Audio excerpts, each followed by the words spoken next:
What's going on? It's your boy MB, and I am here to talk about WWE Payback 2023 live from Pittsburgh, Pennsylvania. And yes, I know you're probably wondering, why am I doing this video 4 days, 5 days after the show?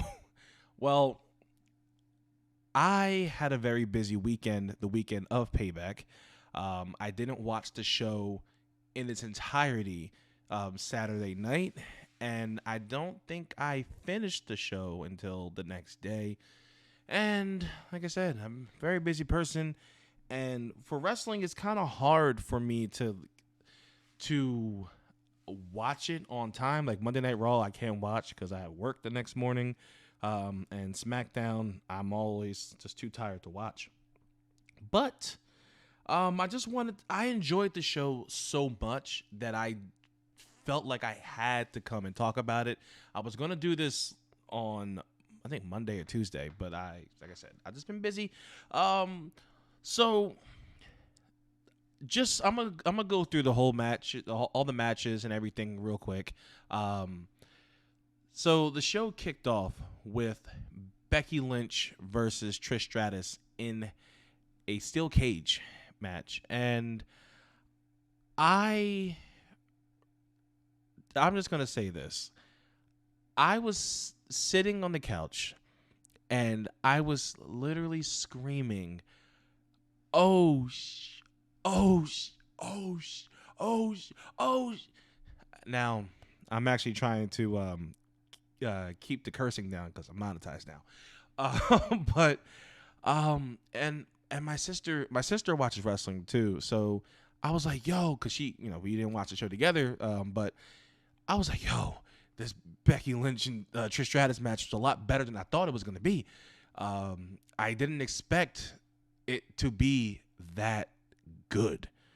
And the part that I was screaming for was the big superplex that Becky gave to Trish, and I was just like, "Oh my!" Like, it was so impressive and just so well executed. I just thought, just I was scared. Like, I really was scared at first. But I do like, that finally that this feud is over. I do like that. Like, thank God, because some of the promos and everything leading up to this, just, oh goodness, it was pretty bad. It was pretty bad. I do like Trish Stratus, obviously, just from back in the day and everything. I love Becky Lynch. I like Zoe Stark as well. Um, but I'm glad that this is actually we're moving on from this.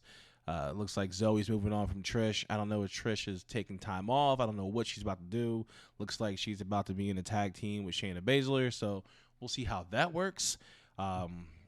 With the tag team division and everything, who knows? We had, I'm not even sure if this is in order or not.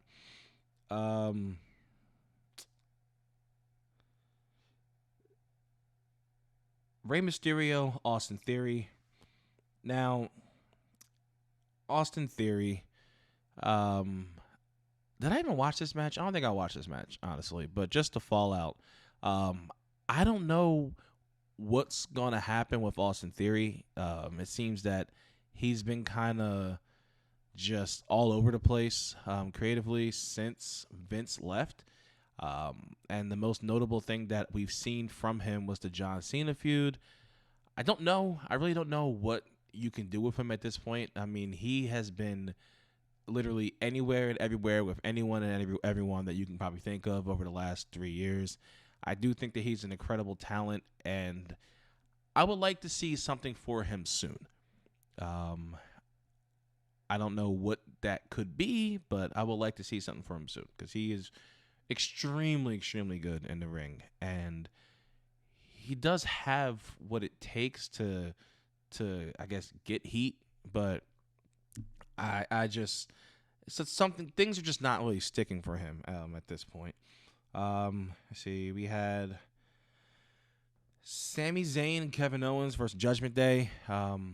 This was what kind of match was this? A hardcore match? No disqualification, no rules. This match was actually very entertaining. So when I was watching Saturday night, when I actually turned it on, I actually caught the very end of it, watching the Judgment Day winning, and I thought that was a really good decision. I feel like Sami Zayn and Kevin Owens, they've kind of cooled off a little bit since the whole Bloodline storyline. Especially Sami. I mean, obviously they're still getting the great reactions and everything, but I just feel like the tag team titles were, for better or worse, when they were with the Bloodline, it actually meant more, I guess. Only because Roman has elevated everyone else around him to the point where you saw historic reigns with him, that he still has, and then also, with his cousins too. But the titles going to Judgment Day, I think that's a really good decision. I think that Finn, it adds to that whole, are they really okay? Are they really good? Are they really still friends? Type of aspect that we get with professional wrestling, where they have two guys who may have some tension together, but now they're a tag team and they win the titles. So, what happens now? Another interesting thing, too, on Monday Night Raw was JD McDonuts. JD McDonough, he gave Damian Priest a new briefcase. And I've seen a lot of speculation online where people are stating that, well, maybe they're going to switch the contracts and he's going to go to cash in Money in the Bank with his new briefcase, and it's not going to be in there. And Finn will cash in with the green briefcase, which actually has the contract in it. I don't know how the rules necessarily work. Is the briefcase enough? Is the contract in the briefcase? I don't think they really touched on that previously. So, but it would be very interesting to see. Let's see, what else did we have here on this show? LA Knight. Yeah. So LA Knight versus The Miz, John Cena, special guest referee. Solid match. The match did kind of drag for me at certain points. I will say this about The Miz. The Miz has proven time and time again that this guy can work with anyone, anything. Even on Raw, where he's wrestling the invisible "You Can't See Me" John Cena, I thought that was pretty entertaining. Especially, Miz is great. Miz is great. If he's not getting his flowers, he does deserve it. This guy is one of those things where a lot of guys, a loss will hurt them, but it doesn't hurt The Miz. The Miz's status is still, it remains unaffected by his wins and losses, which could be a bad thing, but I don't think it hurts him at all, considering that him as a heel, you put him in any feud, it just goes. LA Knight, I wasn't on board at first when it came to him, but seeing how energetic everyone else was about him, seeing some of the promos, the pops, it's just really hard to not want to participate and not want to be a part of the frenzy and everything. So I really do enjoy watching him when he comes out, doing his promos. I really wish, I saw somebody say this too with the elbow drop, where when he's going LA Knight, I really do wish that the crowd will chant "yeah" as he's, delivering the elbow drop, not before. Before. I don't know. Maybe it'll catch on. Maybe people will realize. But I don't know how you tell people hey, when he does this, make sure you do it then. I don't know, but I feel like it'll be a little more impactful. But I'm interested to see what happens with LA Knight. Also, was there a brand split? Because LA Knight is on SmackDown, Miz is on Raw. So how did this even isn't it the brand supposed to be split? Like I know some people I don't know. Because this leads to the next thing where we're talking about trades and stuff. So yeah, Grayson Waller. Grayson Waller brings out Cody Rhodes for the Grayson Waller effect, and I like Grayson Waller, and I like him because I don't like him because him as a heel, he annoys the hell out of me, and I think that's just great character work. But he really does annoy me so much, and I don't like his shorts. I don't like his shorts. That's not a reason. Not like a wrestler. I think he's pretty talented. Great character, great charisma, but he brings out Cody Rhodes. Cody Rhodes comes out and he introduces the newest member of the Monday Night Raw roster, which is Jey Uso. And I will be perfectly honest with you. If we would have told you, if someone would have told you 10 years ago that the Usos would be main eventing night 1 of WrestleMania, you would have been like, what? Like the guys that be on the pre-show and 4-way tag matches, those guys? It's amazing. And honestly, I understand that the name main event Jey Uso is a thing, but he has only main evented, I believe, 3 matches that I can think of, especially on pay-per-view, and 2 of them were with Roman. Actually, no, 4 of them, 4 of them that I can think of. I don't know about SmackDown and everything like that because I don't be watching weekly, but WrestleMania Night 1, the was it Money in the Bank, and what was the thing where the show where they fought him and Jimmy fought Solo and Roman, and then the Hell in a Cell at in the Thunderdome. So, but I love the reaction. I love the it's just me, Os. Day one. I want to be in the crowd. I'm actually going to WrestleMania next year, so I really can't wait to just be in the crowd just doing this because it just looks so much fun. I want to be a part of that too. I'm on my couch he got the crowd rocking. But I would be, if someone would have told me 10 years ago that Jey Uso would be a single star, forget the fact that the Usos have accomplished all they've accomplished, but if someone told me that Jey Uso would be over by himself, that one of these twins would be over by themselves, I wouldn't believe you. I really wouldn't believe you. But I think it would be nice to see him outside of the bloodline doing his own thing. Most likely, potentially, this will lead back to him fighting his brother, maybe at WrestleMania, Survivor Series, Royal Rumble, who knows.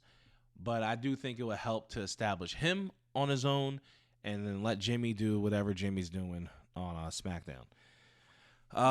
But the fallout from that on Monday Night Raw was he recognized that, there's a lot of people back there that don't really mess with him because of, the whole bloodline stuff. The bloodline made a lot of enemies, and, now it's just him. And he said, hey, listen, if anyone got a problem, we can handle this. And it looks like Drew McIntyre has some issues. And that leads me to my next thing is, Drew McIntyre. There's, people saying, oh, is he going to turn heel? Is he, if the Jey Uso thing doesn't work out, is he going to go after Cody Rhodes because of it? What is he going to do? Because right now, I don't know what's going to happen with Cody. But I'll say this regarding Drew McIntyre. I don't like Drew McIntyre. I think he is an incredible talent, but as a character, it is really hard to get behind him as a babyface. I really do think that because he has such a potential to be a monster or like a brawler, like a fighter or whatever, like just someone who kicks ass.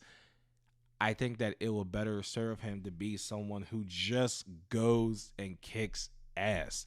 Is not a good guy, not a bad guy, sorry Roman, but he's just the guy that kicks ass. Like I really, like the way that Stone Cold didn't matter if he was Stone Cold Stunner a babyface, he was Stone Cold Stunner a heel in the same ring at the same time. Didn't matter. That's what I think that will be good for him. Is him as a tweener, as something in between the babyface and a heel.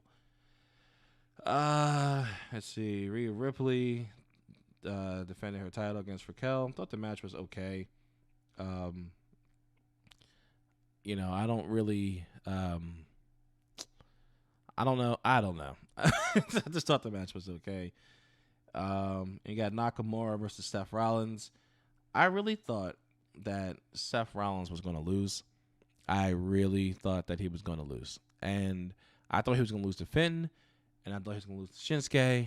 And a part of me wanted Shinsuke to win. But then I thought to myself, you know what? I'm fine with Seth Rollins winning. I don't know what they're going or where they're going with this whole backstory line.